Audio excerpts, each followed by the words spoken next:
The first time Ada Hale saw the name Jedediah Prescott, it was written in careful, deliberate ink at the bottom of a letter that smelled faintly of cedar and horse leather. And she did not yet know that she would spend the next 4 years of her life running from the very promise contained inside it.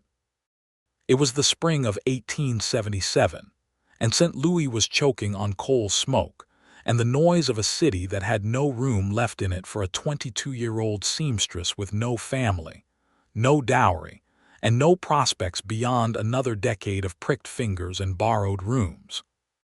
Ada's mother had died of the fever when Ada was 16, and her father, a riverboat carpenter, had followed 2 winters after, leaving her a trunk of his tools, a Bible with her mother's handwriting in the margins, and precisely $11. She had survived on her needle and her nerve ever since, mending shirts for men who never looked her in the eye and hemming dresses for women who never asked her name. It was Mrs. Corwin, the widow who ran the boarding house where Ada rented a narrow room beneath the eaves, who first showed her the newspaper advertisement, clipped from a matrimonial paper that circulated among lonely men scattered across the territories.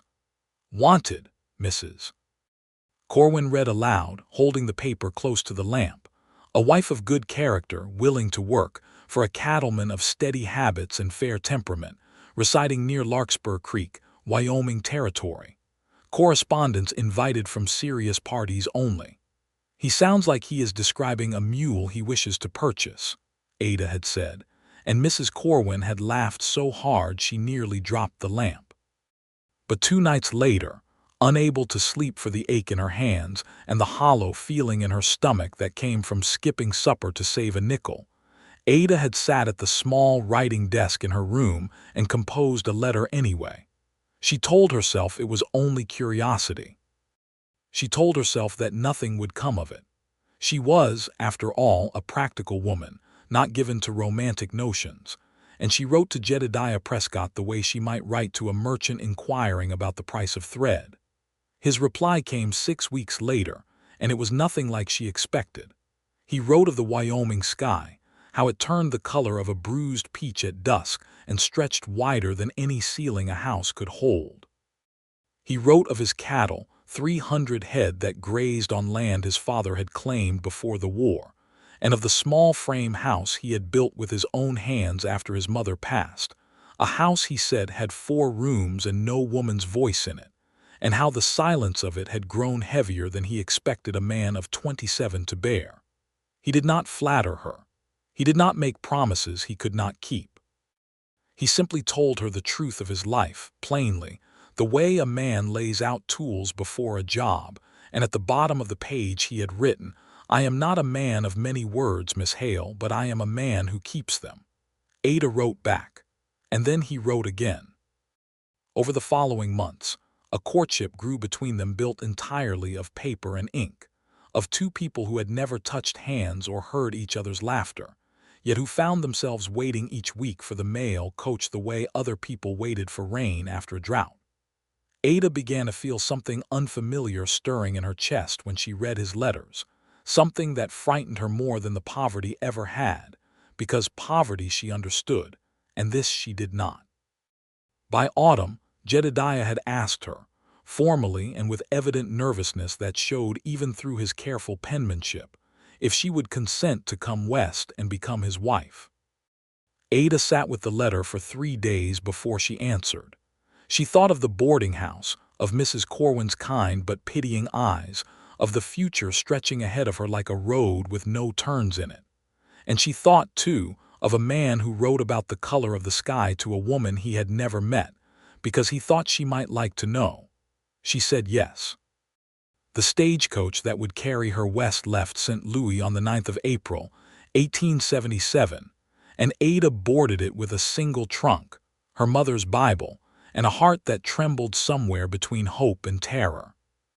The journey was long and bruising, days of rattling wheels and dust that worked its way into every seam of her traveling dress, nights spent in relay stations that smelled of tallow candles and boiled coffee, sharing benches with drummers and homesteaders, and one elderly preacher who snored louder than the axles. She watched the land change beneath her, from the green fields of Missouri to the flat gold plains of Kansas, and finally into the high, dry country of the Wyoming Territory, where the horizon seemed to go on forever and the wind carried a loneliness she had never known existed until she felt it settle into her own bones. She was 3 days from Larkspur Creek, and 1 day from a station called Split Rock, when everything she had planned for her life came apart. Split Rock Station sat in a shallow bowl of land where 2 dry creek beds met, little more than a low log building, a corral, and a well, run by a leathery old station keeper named Otis Prout and his silent Shoshone wife, who fed the passengers beans and salt pork and let them sleep on the floor if the weather turned. Ada remembered the smell of the place more than anything, wood smoke and horse sweat, and the particular mineral scent of the desert at night. She remembered, too, the moment everything changed, because she would carry it with her for years afterward, waking in the dark with her heart pounding as though the gunshots were still echoing off the rimrock. They came at dusk, 4 riders with kerchiefs pulled over their faces, men who had clearly done this before, moving with the practiced calm of wolves who knew exactly how a herd would scatter. The driver, a grizzled man named Sully who had not said more than 10 words to Ada the entire journey, reached for the shotgun beneath his seat and was shot through the shoulder before his hand ever closed around it. He did not die, though Ada would not learn that for certain until much later, and in the chaos of screaming horses and the strongbox being wrenched from beneath the coach, she did the only thing her body seemed capable of doing, which was to run. She ran from the coach into the scrub brush and the deepening dark, stumbling over rocks, her skirts tearing on thorns, the sound of gunfire and shouting men behind her growing fainter as the ground began to slope downward into a dry wash. She did not stop running until her lungs burned and her legs gave out beneath her, and she lay in the sand at the bottom of that wash for what felt like hours, shaking, waiting for footsteps that never came. When she finally crawled out at dawn, filthy and scraped and shivering, the stagecoach was gone. So was her trunk, with its careful collection of dresses and thread, and the small tintype photograph she had brought to show Jedediah what she looked like, since he had none of her. Gone, too, was the letter in her reticule that held his address, though she still remembered the words of it by heart, if not the exact roads that led there. She was alone in a vast country she did not know, with nothing but the clothes on her back and a mind clouded by fear and shame, so thick it nearly suffocated her. It was shame, more than fear, that kept her from walking the last day's distance into Larkspur Creek. She told herself it was practicality. A woman could not arrive to meet her intended husband looking as though she had crawled out of a grave, torn and filthy and empty-handed, unable even to prove who she claimed to be. But beneath that reasoning lay something older and more tender, a wound that had nothing to do with outlaws at all. She had spent months building a version of herself in those letters, a woman of quiet confidence who could face a new life without flinching. And now, she felt like nothing but a frightened girl who had run at the first sound of gunfire. What if this was who she truly was underneath the ink and paper? What if Jedediah Prescott, upon seeing the real, trembling woman standing before him instead of the words she had chosen so carefully, decided he had made a poor bargain? She told herself she would go to him once she had recovered herself, once she had found decent clothes and a way to explain what had happened. She told herself this for 3 days, wandering the low hills west of Split Rock, drinking from a stream when she found one, until a homesteading family called the Whitcombs found her half-collapsed near their fence line and took her in without asking many questions, the way people did in a country where everyone understood how quickly disaster could find a person. By the time Ada had regained her strength beneath the Whitcombs' roof, nearly 2 weeks had passed, and something in her had shifted in a way she did not fully understand herself. She had begun to believe, with the peculiar logic of grief and fear, that too much time had gone by, that Jedediah Prescott would have already given her up as lost or dead, that arriving now, weeks late and changed, would only bring humiliation to them both. And so, when Mrs. Whitcomb offered her a ride to the rail spur at Rock Springs so she might find honest work, Ada accepted, and told herself it was only for a season, only until she found her footing again. She did not know that 30 miles east, in the small, wind-scoured town of Larkspur Creek, a man stood at the stage depot every single day for a month, watching the road, until the depot agent finally told him, gently, that he ought to go home. Jedediah Prescott had built his life on the principle that a man's word was worth more than his money, and he had told Ada Hale in his very first letter that he was a man who kept his promises. When the stagecoach from Split Rock arrived in Larkspur Creek 3 days late, its driver bandaged and pale, its strongbox empty, and no bride aboard it, something in Jedediah went cold and hard and did not thaw for a long time. He rode to Split Rock himself within the day, leaving his ranch in the care of his younger sister, Bess, and the hired hand, Tomas Reyes, a steady man of few words who had worked the Prescott land since Jedediah's father was alive.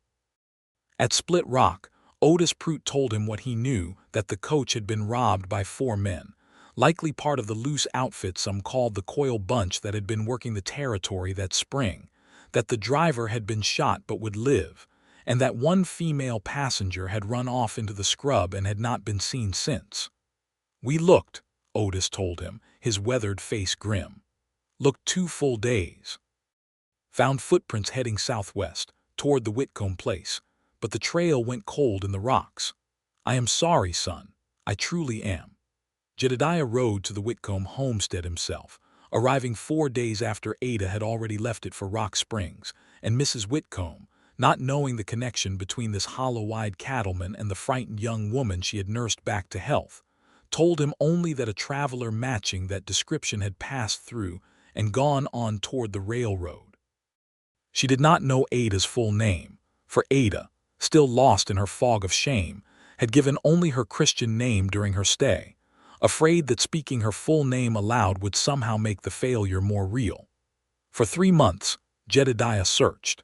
He rode to Rock Springs and asked at the depot, the boarding houses, the dry goods stores, describing a young woman with dark hair and gray eyes and a soft voice that did not belong to this country yet. He found a clerk who remembered selling a plain traveling dress to a woman answering that description, who had then boarded a train heading further west, toward the mining camps and railroad towns of the Utah and Nevada country. But the trail, like so many trails in that vast, indifferent land, simply vanished into the dust. He returned to Larkspur Creek that autumn a changed man, quieter than before, with a permanent crease between his brows that Bess said made him look 10 years older than his 28. He did not speak of Ada often, but he kept every one of her letters in a tin box beneath his bed, and on nights when the wind howled across the plains the way it always did before winter, he would take them out and read them by lamplight, searching the words for some clue he might have missed, some sign of the fear that must have been building in her long before that stagecoach ever left St. Louis. "You cannot spend your whole life chasing a woman who ran from you before she ever saw your face," Bess told him once, not unkindly, as she kneaded bread dough at the kitchen table. "She did not run from me," Jedediah said. "She ran from outlaws with guns." "There is a difference, Bess, and I mean to find her and tell her so." He did not find her that year nor the next, but he never stopped looking, not truly, even as the ranch demanded his hands and his years, even as neighbors began to whisper that the Prescott boy had been jilted and ought to move on and marry a sensible local girl instead of chasing a ghost. Every cattle drive that took him near a railroad town, he asked after her. Every letter he wrote to a distant marshal or a stage line agent, he described her the same way. Dark hair, gray eyes, a voice like she was always a little bit sorry for something, though he could never say what. He hired, when he had the money, a private detective out of Cheyenne named Silas Whitfield, a former Pinkerton man who took Jedediah's $50 and turned up nothing but false leads and dead ends for 2 long years. Ada, meanwhile, had built herself a life out of motion, the way some women build a life out of a house and children. She had gone from Rock Springs to a mining camp called Bitter Creek, where she took in sewing for the miners' wives, and from there to a growing railroad town in Colorado Territory called Cedar Falls, where a schoolmistress position had opened after the previous teacher married and moved on. Ada had enough schooling from her own mother, who had been a teacher before her marriage, to pass the simple examination the county required, and so she became, at 23 years old, Miss Ada Hale, schoolteacher, a woman with a small rented room above the mercantile and 22 children who called her ma'am and did not ask about her past. She told herself in those years that she had made her peace with what had happened.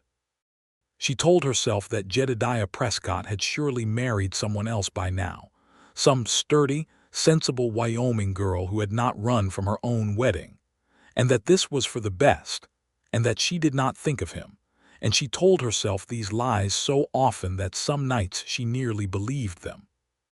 But there were other nights, when the wind moved through the cottonwoods outside her window with a sound like a voice trying to speak, when she would take out the one thing she had managed to keep through all her wandering, not a letter, for those had been lost with her trunk, but a small pressed wildflower, a larkspur, blue as a Wyoming evening, that she had picked on the day she left St. Louis and tucked into her mother's Bible for luck.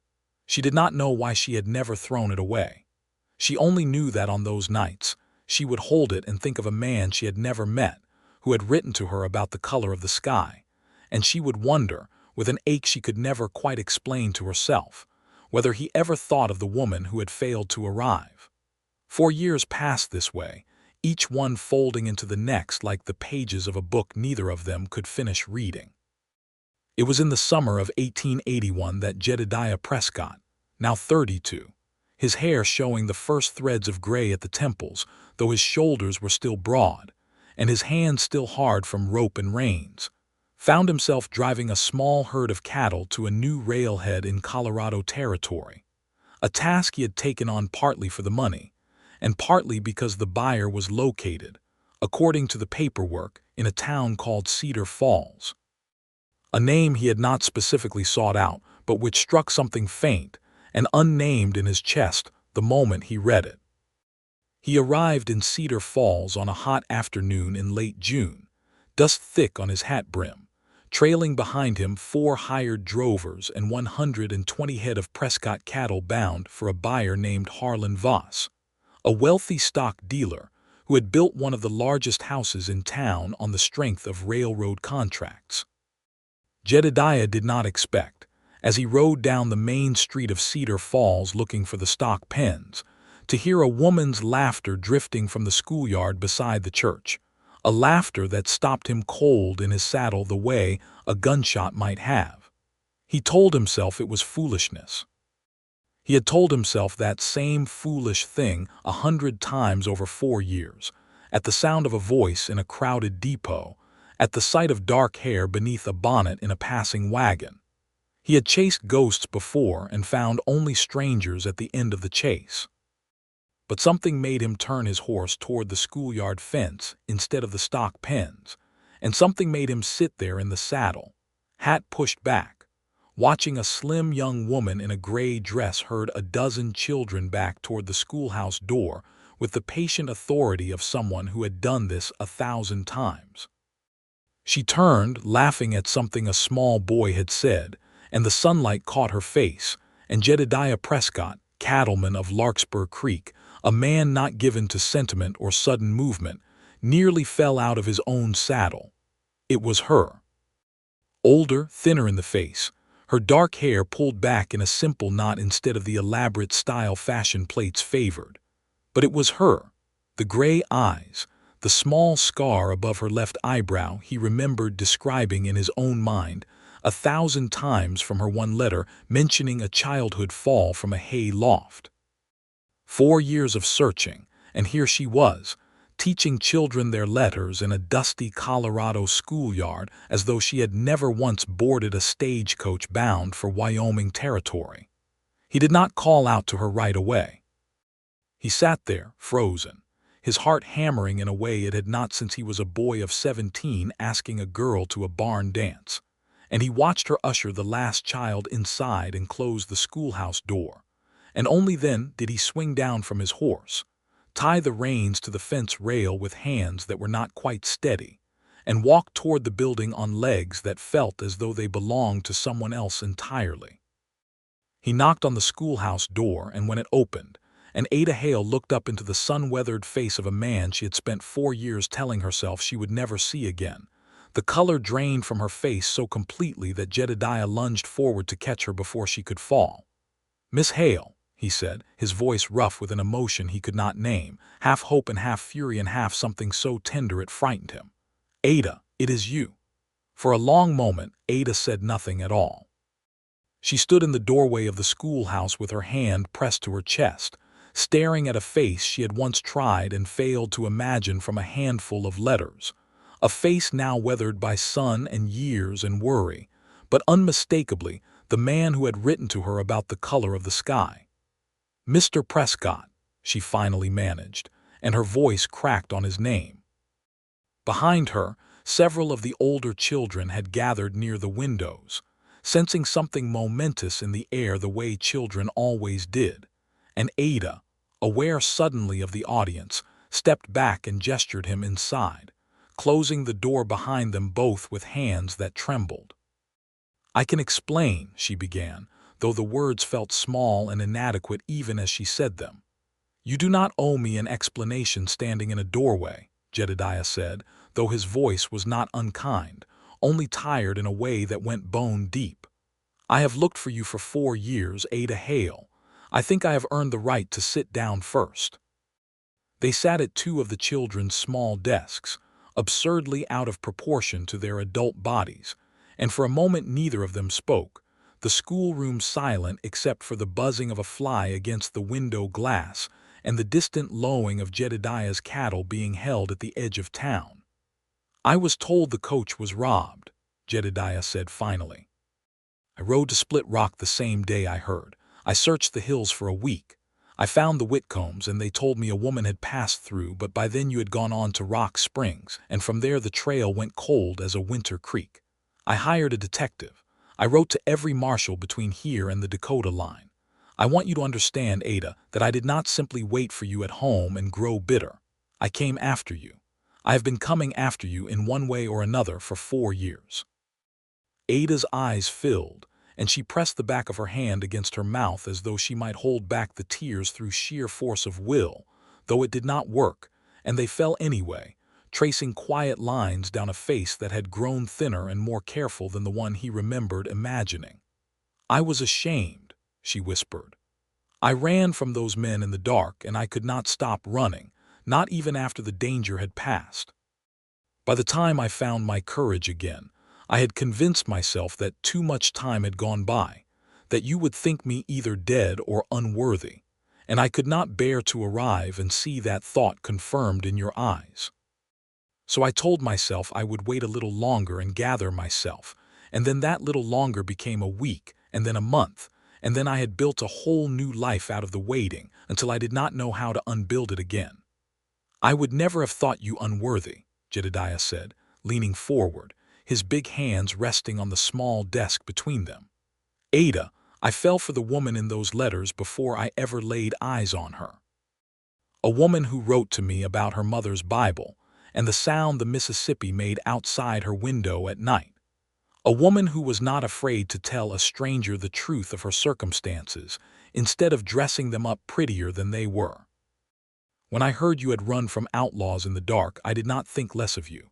I thought, there is a woman with the good sense to run from armed men, and I hope to God she is safe, and I am going to find her if it takes the rest of my natural life." Ada let out a sound that was half laugh and half sob, wiping at her eyes with the sleeve of her gray dress. "You make it sound so simple." "It was not simple," Jedediah admitted. "There were years I nearly gave it up. My sister told me more than once I was chasing a ghost, that I ought to marry some sensible Wyoming girl and let the past lie where it fell. There were nights I believed her." He paused, studying her face with an intensity that made Ada's breath catch. "But I never could quite do it. Every time I sat across from some perfectly pleasant young woman at a church social, I found myself comparing her to a stranger I had never even met, and she always came up wanting. I did not know, until just now, watching you laugh with those children through that fence, how much I had been waiting." The schoolhouse door opened before Ada could answer, and a stout, well-dressed man in his 40s stepped inside, removing his hat with the exaggerated politeness of someone accustomed to being deferred to. Harlan Voss, the cattle buyer Jedediah had come to Cedar Falls to meet, had a reputation in town for wealth and for wanting things, and it was clear from the way his eyes moved over Ada, and then narrowed at the sight of Jedediah seated so close to her, that he counted the schoolmistress among the things he had decided he wanted. "Miss Hale," Voss said, his tone smooth but with an edge beneath it, "I did not expect to find you entertaining guests during school hours. And you, sir, must be the cattleman I am to meet about the herd." "I am," Jedediah said, rising slowly, his eyes never leaving Voss's face.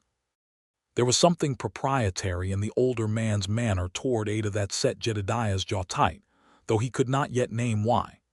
"Miss Hale has consented to take supper with me this evening," Voss said, and Ada's face went pale in a way that told Jedediah immediately this was not the invitation of a casual friend. "We have matters to discuss regarding her position here, and other matters besides, which I am sure will interest her greatly." "I have not consented to any such thing, Mr. Voss," Ada said, her voice tight but steady, and Jedediah felt something in his chest ease slightly at the firmness of it. "I told you last week that I required time to consider your proposal, and I have not yet finished considering it." "A proposal," Jedediah repeated quietly, and Voss turned to him with the confident smile of a man who had never once been told no in any matter that mattered to him. "Miss Hale has been in Cedar Falls 3 years now," Voss said. "A woman of her age and circumstances cannot teach forever, and I have offered her a home, security, a place in this town far above what a schoolteacher's salary allows. I do not see what business this is of yours, Mr. Prescott." "It is entirely my business," Jedediah said, and something in the low, steady certainty of his voice made even Voss pause. "Because 4 years ago, Miss Hale and I were engaged to be married, and I have spent every one of those years searching for her, and I do not intend to stand in this schoolhouse and watch another man press her into a marriage of convenience she does not want." Voss's face went through several expressions in quick succession, surprise giving way to something colder. "Is this true, Miss Hale?" Ada looked between the two men, her heart pounding so loudly she thought both of them must surely hear it. She thought of the years she had spent telling herself she had moved past this, had built a life that did not need a Wyoming cattleman in it, and she thought of how thoroughly that lie had just crumbled the moment she saw Jedediah Prescott's face in her doorway. "It is true," she said finally. "Mr. Voss, I am grateful for your consideration truly, but I cannot accept your proposal. I think perhaps I never could have, if I am honest with myself, and I am sorry it has taken this long for me to say so plainly." Voss's jaw tightened, but he was, whatever else he was, a practical man, and he seemed to recognize when a negotiation had failed beyond recovery. He settled his hat back on his head with careful dignity. "I see. Well, I hope you will not expect me to purchase your cattle at a friendly price after this, Mr. Prescott." "I would not expect friendliness from a man who tries to buy a woman the way he buys livestock," Jedediah said evenly, "and I will sell my herd to whoever offers me fair value, which I am sure will not be difficult to find elsewhere in this county." Voss left without another word, the schoolhouse door swinging shut hard behind him, and for a moment Ada and Jedediah simply stood looking at each other in the sudden quiet, both of them slightly breathless from the confrontation. "I did not mean to interfere in your affairs," Jedediah said after a moment, though he did not sound particularly sorry. "You did not interfere," Ada said, and something like a real laugh escaped her, startled and a little wild with relief. "You saved me from an engagement I had been dreading for a month and did not know how to escape gracefully. Mr. Voss is not a cruel man, but he is not a man I could love, and I had begun to fear I would have to marry him anyway, simply because I did not see another road forward in this town." "You do not have to marry anyone you do not love," Jedediah said quietly. "I learned that lesson from a woman who ran from her own wedding, rather than face a marriage built on nothing but a newspaper advertisement. I do not intend to be the second man in your life who mistakes obligation for love, Ada Hale." Ada looked up at him, this man she had built in her mind for 4 years out of a handful of letters and then abandoned as a memory too painful to keep, and found that the reality of him, weathered and plain-spoken and standing in a child's schoolroom with his hat in his hands, moved her far more deeply than any letter ever had. "Then what is it you do intend?" she asked, and her voice was barely above a whisper. "I intend to court you properly," Jedediah said. "The way I should have from the start, instead of asking a stranger to marry me through the mail like I was ordering seed catalog goods. I intend to stay in Cedar Falls as long as it takes for you to know me as a man, and not just a name at the bottom of a letter. I intend to prove to you that the man who wrote about the color of the Wyoming sky was telling you the truth about himself, and that he is still that same man, older and grayer and considerably more stubborn, but the same." Ada's eyes filled again, though this time the tears came from somewhere warmer than shame. "I do not know that I need much courting, Mr. Prescott," she said softly. "I think perhaps some part of me has loved you since the first letter, and simply did not have the courage to believe it could survive meeting you in the flesh." "Then let us find out together," Jedediah said, "whether it can." He stayed in Cedar Falls 3 weeks, far longer than his business with the cattle required, sleeping at the town's small hotel and spending his evenings walking with Ada along the creek that gave the town its name, listening to her tell him, slowly and in pieces, everything that had happened since Split Rock Station. He listened without judgment as she described the shame that had kept her from writing, the fear that had calcified into a habit of running, whenever a place began to feel too much like home. He told her, in turn, about the ranch, about Bess, who had married a neighboring rancher's son the year before and moved only a few miles away, about the 4 long years of searching that had taught him more patience than he had ever thought himself capable of possessing. They spoke, too, of harder things. Ada told him about the loneliness of those years, of towns where she had made no friends because she feared attachment would only mean another eventual loss. She told him about a night in Bitter Creek when a miner's wife had died in childbirth, and Ada had sat up with the grieving husband until dawn, and how it had cracked something open in her, this reminder that running from pain did not make a person safe from it, only alone in it. Jedediah told her about the winter his father died, and how he had ridden the fence lines alone in the snow for a week afterward, unable to bear the empty house, and how her letters, arriving that same season, had been the only warmth he found in those months. "I think," Ada told him one evening, as they sat on a fallen log beside Cedar Creek watching the water run gold in the last of the sunlight, "that we have both spent a great deal of our lives being brave alone, when perhaps we were meant to be brave together. I think that is the truest thing either of us has said since I walked into that schoolhouse," Jedediah replied, and when he took her hand in his, rough with years of rope and reins, she did not pull away. By the end of the 3rd week, Jedediah asked her, formally this time, with no newspaper advertisement between them, no stranger's correspondence, only the plain truth of a man who had loved a woman through 4 years of silence and found her worth every mile of the search. "I am not a man of many words, Ada Hale," he said, kneeling in the dust beside the creek with a small ring he had purchased from the Cedar Falls jeweler that very afternoon, a plain gold band with a single modest garnet, "but I am a man who keeps them. I told you that once in a letter, and I mean to spend the rest of my life proving it was true. Will you marry me? Not because a stagecoach was meant to carry you to me, and not because of any promise made on paper before we knew each other's faces, but because I love the woman standing in front of me now, entirely and without reservation, and I believe if you will let yourself, that you love me too. Ada knelt down in the dust across from him, heedless of her good dress, and took his weathered face in both her hands. "I do love you," she said, and the words came easier than she had ever imagined they could, 4 years of fear dissolving in the saying of them.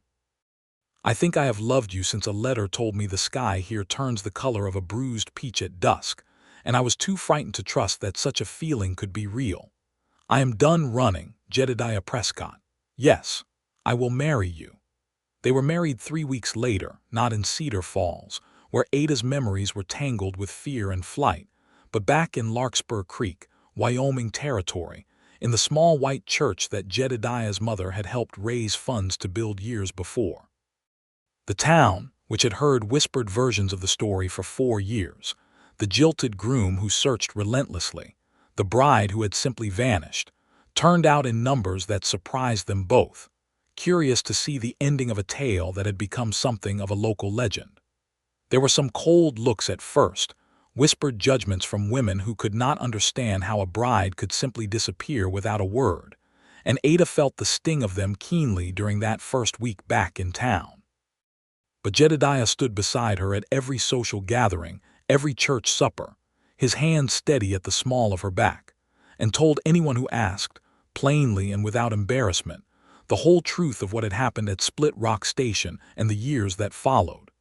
"She did not abandon me," he said once, to a circle of skeptical ranch wives at the general store, his voice carrying the same quiet authority it had carried when he faced down Harlan Voss in that Cedar Falls schoolhouse. "She survived an outlaw attack alone in the wilderness and found the courage to build a life for herself with nothing but her own 2 hands. I do not know a braver thing a person could do. I would ask that you extend to my wife the same grace you would want extended to yourselves, had misfortune found you on a lonely road instead of her." Slowly, over the months that followed, Larkspur Creek warmed to Ada Hale Prescott, helped considerably by her willingness to teach the younger children their letters on Sunday afternoons in the church hall, a skill the small town sorely needed, and had lacked since its previous schoolteacher moved east 2 years before. By the time the first snow fell that winter, Ada had become as much a fixture of Larkspur Creek as the creek itself, and the whispers of the runaway bride had softened into something closer to admiration, the story retold now not as a scandal, but as a romance, the kind ranch families would tell their children on long winter evenings for years to come. The Prescott Ranch house, the same 4 rooms Jedediah had built with his own hands after his mother's death, filled with a woman's voice at last. And then within the year, with the sound of a baby's cry when Ada gave birth to their first child, a son they named Thomas after Jedediah's father, in the same bedroom where Jedediah himself had once slept as a boy. 2 years after that came a daughter, whom they named Alina after Ada's mother, and whose gray eyes were the very image of her mother's own. Ada never forgot the years of running, and she made no attempt to pretend they had not shaped her. On quiet evenings, she would sometimes take out the pressed larkspur flower she had carried through 4 years and 3 territories, now brittle with age, and show it to her children, telling them the story of the mother who had once been so frightened she ran from the very happiness that was waiting for her, and the father who had never once stopped believing she was worth finding. "Why did you run, Mama?" Thomas asked her once, when he was old enough to understand such things, sitting on the porch steps in the long light of a summer evening, while Jedediah mended a bridle nearby, listening with the small smile he always wore when Ada told this particular tale. "Because I was afraid, my darling," Ada told him, smoothing his dark hair back from his forehead. "Fear can make even good people do foolish things, and running always feels safer than staying still and facing what frightens us. But your father taught me something important in those years. which is that love, real love, does not give up simply because the road grows difficult or long. He rode after me for 4 years, through territories and seasons and every kind of weather, because he believed I was worth the finding. "And were you?" Thomas asked, with the blunt honesty of a child. Jedediah looked up from the bridle in his lap, his eyes meeting Ada's over their son's head, and the years fell away between them the way they always did in such moments. 4 years of separation and searching collapsing down into the simple, enduring truth that had outlasted them all. "She was worth every mile," he said, "and every year, and I would ride them all again tomorrow if it meant finding her at the end of the road." Ada Hale Prescott, who had once fled into the darkness of a Wyoming wilderness believing herself unworthy of the love waiting for her at the end of a stagecoach line, reached across the porch steps and took her husband's hand, the same rough, steady hand that had carried her name through 4 long years of searching, and thought, as she often did in the quiet moments of her new life, that some journeys were not measured in miles at all, but in the depth of the faith it took to keep traveling them, long after every reasonable person would have turned back. They raised 5 children in all on that Wyoming ranch over the years that followed, Thomas and Eleanor and later Jacob, and then twins, Margaret and William, born in the spring of 1888, filling the once silent 4 rooms of Jedediah's house with noise and laughter and the particular chaos of a large, loving family. Bess and her husband settled nearby, and the 2 families grew their herds together, weathering droughts and hard winters and the slow, steady changes that came to the territory as more settlers arrived, and the railroad pushed further west each year. Otis Prout, grown old and stooped, still ran Split Rock Station for another decade, and Ada and Jedediah stopped there once every few years on trips east to visit family, and Ada would always walk out to the dry wash where she had once lain shaking and alone in the dark, and stand there a moment in silence, not out of sorrow any longer, but out of a quiet gratitude for the strange, winding path that had carried her, eventually, exactly where she was always meant to be. Jedediah Prescott never did stop being a man of few words, but every year, on the anniversary of the day he had walked into a Cedar Falls schoolhouse and found the woman he had searched 4 years to find, he wrote Ada a single letter, short and plain, and left it on her pillow for her to find. They were not elaborate letters. They spoke of cattle prices and the weather and the small triumphs and struggles of their children. But at the bottom of every single one, in the same careful, deliberate hand that had first caught Ada's attention across 2,000 miles of country, he wrote the same words he had written to her all those years before, when she was still a stranger to him, and he to her, and neither of them yet knew what the road ahead would cost or give. "I am not a man of many words, but I am a man who keeps them. And I will keep loving you, Ada Hale Prescott, for every remaining mile of this life, however long the road may run." Ada kept every one of those letters in a tin box of her own, beside her mother's Bible and the brittle, pressed larkspur flower, and on the evening of their 20th wedding anniversary, with their children grown and some already married with children of their own, she read every single letter aloud to Jedediah on the same porch where they had once told their son the story of the bride who ran and the groom who never stopped searching. And when she finished the last one, she found him watching her with the same quiet, steady devotion she had seen in his eyes on the day he first walked through that schoolhouse door, 4 years and a lifetime ago, and she understood, finally and completely, that some promises, made honestly and kept faithfully across every mile of hardship a life could offer, were the truest kind of love there was. The sky above Larkspur Creek turned the color of a bruised peach that evening, just as Jedediah had once described it in a letter to a stranger across 2,000 miles of country, and Ada Hale Prescott, watching it fade slowly into the deep blue of a Wyoming night beside the man who had ridden years to find her, thought that she had never in her life seen anything so beautiful, nor felt so entirely, unshakably home.